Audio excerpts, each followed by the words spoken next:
और अभी के लिए इसकी जो इस तरह से जो सॉयल है नीचे से वो थोड़ी लूज़ कर लेंगे। ये देखिए इस तरह से इसकी सॉयल को सारा लूज़ कर लेंगे क्योंकि इसका अभी ग्रोइंग सीज़न है और फ्लावरिंग सीज़न है।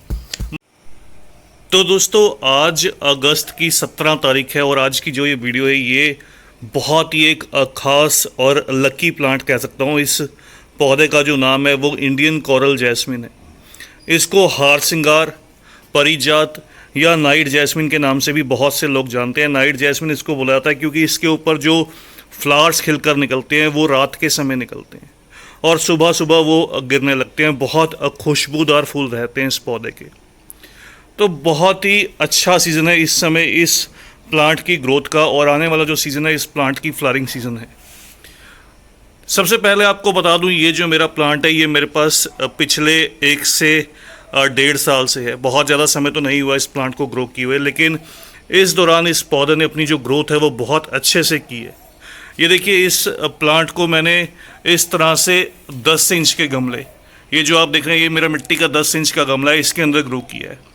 हालांकि ये जो वैरायटी रहती है ये पेड़ नुमा पौधे रहते हैं, ये बहुत जल्द एक बड़े पेड़ में डेवलप कर जाते हैं और ज़मीन में लगाने पर ये 10 मीटर हाइट तक बहुत ईजिली चले भी जाते हैं और बड़े पेड़ में डेवलप कर जाते हैं। इसलिए इनके लिए ग्राउंड की जो ऑप्शन रहती है वो बहुत बेस्ट रहती है। अगर आपके पास ज़मीन में जगह हो तो आप इन पौधों को उसमें ग्रो कीजिए, लेकिन फिर भी अगर आप गमलों में ग्रो करना चाहते हैं तो 12 से 14 इंच का जो गमला रहता है इन पौधों के लिए बहुत ज़्यादा सफिशेंट रहता है।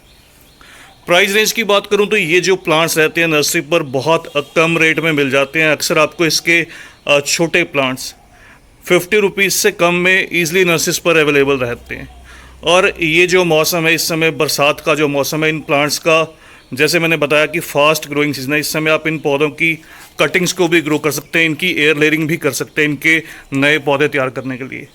और अगर आपके पास इस प्लांट के सीड्स अवेलेबल हो तो आप इनके सीड्स भी ग्रो कर सकते हैं। इस प्लांट को लक्की माना जाता है। रीज़न ये है कि इस प्लांट के मेडिसिनल बेनिफिट्स बहुत ज़्यादा है। इसकी लीव्स, स्टेम्स या फिर इसकी रूट्स सभी के सभी मेडिसिनल बेनिफिट्स की रहती हैं और बहुत सी मेडिसिन इस पौधे से तैयार की जाती हैं। फ्लावरिंग सीज़न की बात करूं तो आने वाला जो सीज़न है जो अगस्त से लेकर दिसंबर तक का सीज़न रहता है वो इन पौधों का फ्लावरिंग सीज़न रहता है। अलग अलग एरियाज़ में अलग अलग क्लाइमेट के अकॉर्डिंग ये जो पौधा है वो फ्लावर्स प्रोड्यूस करता है। हालांकि ये ग्रोथ पूरा साल करता है क्योंकि ये परमानेंट पौधा है, लेकिन फिर भी इसका जो फ्लावरिंग सीज़न रहता है वो थोड़ा सा जब टेम्परेचर ठंडक की तरफ रहता है, थोड़ा नॉर्मल टेम्परेचर रहता है, उस समय पर ये पौधा अपने बहुत खुशबूदार जो फूल है वो प्रोड्यूस करता है। कुछ कुछ एरियाज़ में इसके जो फ्लावर्स हैं वो फरवरी मार्च में भी देखे जा सकते हैं, लेकिन अक्सर जो गिना जाता है इस पौधे का जो कह सकता हूँ कि कटिंग या प्रूनिंग का सीज़न, जब इस पौधे की अगर आपके प्लांट पुराना हो, उसकी हाइट बहुत ज़्यादा हो, तो इसकी कटिंग या प्रूनिंग का जो सीज़न रहता है वो फरवरी मार्च का रहता है। उस समय पर आप इस पौधे को हार्ड प्रून कीजिए। देखिए इस तरह से जैसे मैंने अपने प्लांट को कट किया था, यहाँ से कट किया था, तो इसकी मल्टीपल जो ब्रांचेज हैं वो निकलना स्टार्ट हो जाती। दूसरा, अगर आपके प्लांट की जो स्टेम है या बेस एरिया है वो बहुत ज़्यादा वीक है, वो थिन है, तब भी आप इस प्लांट की ऊपर की साइड से पिंचिंग कीजिए या कटिंग कीजिए। उससे आपका जो प्लांट है वो मल्टीपल शूट्स को ग्रो करेगा। दूसरा, इसकी जो स्टेम्स हैं वो थिक होने लगेंगी। बहुत से कमेंट्स आते हैं कि हमारे प्लांट के नीचे की जो लीव्स रहती हैं वो अक्सर येलो कलर में या ब्राउन कलर में होकर गिरने लगती हैं, तो ये एक नेचुरल प्रोसेस रहता है इस प्लांट के अंदर। दूसरा, इसका रीज़न रह सकता है कि इसमें अगर आप बहुत ज़्यादा पानी देने लगेंगे तब भी इस पौधे में जो लीव्स हैं वो कुछ येलो रहने लगेंगी या आपके प्लांट में माइक्रो न्यूट्रेंट की डेफिशिएंसी रहेगी, तब भी ये सिम्टम्स जो हैं वो दिखाई देने लगते हैं। इस प्लांट को कोई बहुत ज़्यादा हैवी फर्टिलाइज़र हर समय नहीं चाहिए होता। साल में 2 से 3 बार अगर आप इस प्लांट को फर्टिलाइज़ करेंगे तो वो सफिशेंट रहता है। अभी मैं मेरे इस प्लांट को फर्टिलाइज़ करने वाला हूँ क्योंकि इसका जो फ्लावरिंग सीज़न है वो बहुत ज़्यादा पास है और मैं चाहता हूँ इस पौधे पर अच्छे से फ्लावरिंग हो, हैवी फ्लावरिंग हो। इस तरह से देखिए इसकी जो मल्टीपल शूट्स हैं वो इस मौसम में, जबकि अब ह्यूमिडिटी हाई है, बरसात का मौसम है, ये देखिए आप बेस से नोटिस करेंगे मल्टीपल जो शूट्स हैं वो निकलना स्टार्ट हुई हैं। तो इसी तरह से ये जो प्लांट है ये ग्रोथ करता है। फर्टिलाइज़र को ऐड करने से पहले इस प्लांट की मिट्टी की अच्छे से गुड़ाई कर लीजिएगा। गुड़ाई करते समय मुझे ऐसा फील हुआ कि ये जो प्लांट है शायद ये रूट बाउंड भी होने लगा, क्योंकि ये पेड़ नुमा पौधे रहते हैं तो बहुत जल्द इनकी जो रूट्स हैं वो डेवलप कर जाती हैं। तो हाथ के हाथ इस पौधे की जो है वो रिपोर्टिंग भी की देते हैं। इसको मैं बाहर निकाल लेता हूँ गमले से। गमले से बाहर निकालने का जो प्रोसीजर है वो वही रहेगा। इस जगह पर आप गमले के हाथ रखिए और प्लांट को यहाँ से, अगर आपका प्लांट पुराना है तो इसके बेस से, जो रूट बाउंड प्लांट है या हार्डी प्लांट्स है वो इस तरह से, जिनकी नीचे का हिस्सा जो है वो स्ट्रांग रहे, इस तरह से पकड़कर आप पूरा प्लांट को ऐसे बाहर खींच लीजिए, तो बिल्कुल ईजिली आपका जो पौधा है वो बाहर निकल आएगा। अब इसकी इस तरह से नीचे से देखिए, ये जो हमने पत्थर प्लेस किया था, जो ठीकरी प्लेस की थी, उसको बाहर निकाल लेंगे, इसको साइड कर लेंगे, इसको दोबारा से गमले में लगाएंगे। और अभी के लिए इसकी जो इस तरह से जो सॉयल है नीचे से वो थोड़ी लूज़ कर लेंगे। ये देखिए इस तरह से इसकी सॉयल को सारा लूज़ कर लेंगे, क्योंकि इसका अभी ग्रोइंग सीज़न है और फ्लावरिंग सीज़न है। मैं इसकी बहुत ज़्यादा हार्ड रूट प्रूनिंग नहीं करूँगा, सॉफ्ट प्रूनिंग करूँगा। इसकी जो बेस रहता है, इसकी जो रूट्स रहती हैं, उसकी सॉफ्ट कटिंग करूँगा। इस तरह से देखिए इसकी जो मिट्टी है उसको बाहर की तरफ निकाल लेंगे, और इसकी जो भी नीचे की रूट्स रहती हैं वो सारी की सारी कट कर देंगे, और सेम सॉइल को फिर से यूज़ करेंगे। इसी सॉइल को फिर से रिफ़िल कर देंगे इस प्लांट में। तो इस तरह से थोड़ी सी इसकी रूट्स ऊपर से भी आप रिमूव कर लीजिएगा ऐसे करके, तो इस तरह से आपका जो पौधा है वो दोबारा से नई ग्रोथ कर पाएगा। तो ये मानसून का टाइम, दूसरा इसके लिए जो काम का समय सही रहता है वो फरवरी या मार्च का मौसम। इन 2 समय पर आप ये काम कीजिए, आपको जो रिज़ल्ट है वो अच्छा मिलेगा, पौधा जल्दी से रीग्रोथ करेगा। तो ये देखिए इस पौधे की मैंने रूट प्रूनिंग कर दी है। इसकी थोड़ी सी जो नीचे की रूट्स हैं वो रिमूव कर दी हैं। पुरानी जो सॉयल थी उसमें से मोस्टली जो रूट्स हैं वो बाहर निकाल लिए हैं, देखिए इस तरह से। और इसी सॉइल का मैं दोबारा से रीयूज़ करूँगा। इसके अंदर सबसे पहले हम काऊ डंग मैन्योर जो रहती है, पुरानी सड़ी हुई गोबर की खाद, उसके साथ में थोड़े से ये केले के छिलके, ये पोटेशियम का रिच सोर्स हैं, धीरे धीरे डिकम्पोज होंगे और प्लांट को एनर्जी देंगे।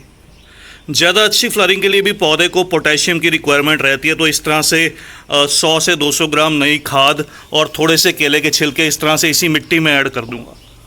इसी मिट्टी के अंदर इस तरह से 1 बड़ा चम्मच जो सरसों की खली रहती है, मस्टर्ड केक पाउडर, ये पौधे की पत्तियों को शाइनिंग देगी और बहुत अच्छी ग्रोथ देगी। नाइट्रोजन का अच्छा सोर्स रहता है, इसके अंदर बहुत से माइक्रो न्यूट्रिएंट्स भी रहते हैं। इस तरह से इसको इसके अंदर ही सॉइल के अंदर मिक्स कर लूँगा, क्योंकि हम इसका रूट सिस्टम अच्छे से डेवलप होना चाहते हैं। जितना इस पौधे का रूट सिस्टम अच्छा डेवलप होगा उतनी अच्छी ये ग्रोथ करेगा और फ्लावरिंग करेगा। इसलिए इसके अंदर ये सिंगल सुपर फॉस्फेट है, इसका 1 चम्मच, लगभग 3 से 5 ग्राम, इस तरह से सारी सॉइल के अंदर इसको मिक्स कर दूंगा। और लास्ट में थोड़ी सी नीम की खली भी जो है इसको फंगल इन्फेक्शन से बचा कर रखेगी। इस तरह से थोड़ी सी जो 1 बड़ा चम्मच नीम की खली रहती है, इसकी मिट्टी में ही ऐड कर दूंगा। फिर से इस मिट्टी को अच्छे से मिक्स किया जाएगा और दोबारा से इसी गमले के अंदर इस पौधे को रिपोर्ट करूंगा। पॉट के बेस में एक बड़ा ड्रेनेज होल हो रहना बहुत ज़्यादा इंपॉर्टेंट है। कल की वीडियो में एक क्वेश्चन आया था, अगर आपने इस तरह से इस पत्थर को ऊपर लगा दिया तो पानी बीच में से कैसे निकलेगा। तो जब भी आप इस तरह से पत्थर का इस्तेमाल कीजिए, थोड़ा सा बेस में उसके कर्व रहना चाहिए। इस तरह से कर्व वाला जो पत्थर रहता है, इस तरह से इसका इस्तेमाल कीजिए और इसको उल्टी साइड से लगा दीजिए। पानी ईजिली निकल जाएगा, लेकिन मिट्टी या जो न्यूट्रिएंट्स रहते हैं वो नीचे से नहीं निकल पाएंगे। तो इस तरह से आप भी कीजिएगा। ये जो सॉइल का आपको प्रोसेस दिखाया, ये प्रोसेस रहता है सॉइल को रिचार्ज करने का। अगर आपके पास सरसों खली ना हो तो आप इसकी जगह पर माइक्रो न्यूट्रिएंट्स भी इस्तेमाल कर सकते हैं। ये देखिए इस तरह से सॉइल को 60% तक फिल करने के बाद इसको, प्लांट को हम फिर से ऊपर की साइड ऐसे प्लेस करेंगे और साइड में जो भी बची हुई हमारी मिट्टी रहती है इस तरह से इसको फिल कर देंगे अच्छे से, ताकि कोई भी एयर पॉकेट जो है वो पेंडिंग ना रहे।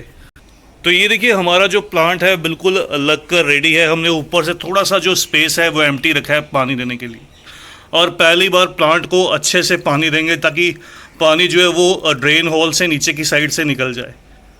अगर आप कुछ इसके लिए नई सॉइल प्रिपेयर कर रहे हैं तो सॉइल जो लेनी है आपने सैंडी सॉइल का यूज़ करना है, जिसके अंदर 60% तक जो है वो रेत रहे और रेतीली मिट्टी कह सकता हूँ, और 40% जो है वो काऊ डंग कंपोस्ट। तो इस तरह से आप भी जब ऐसी मिट्टी का इस्तेमाल करेंगे तो पानी देने के कुछ ही सेकंड्स में जो पानी है वो ड्रेन आउट होने लगेगा।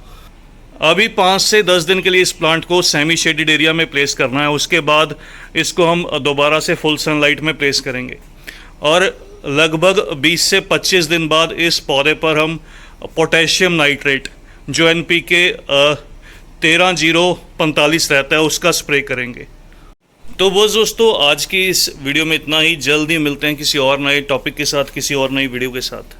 तब तक के लिए bye, happy gardening, take care.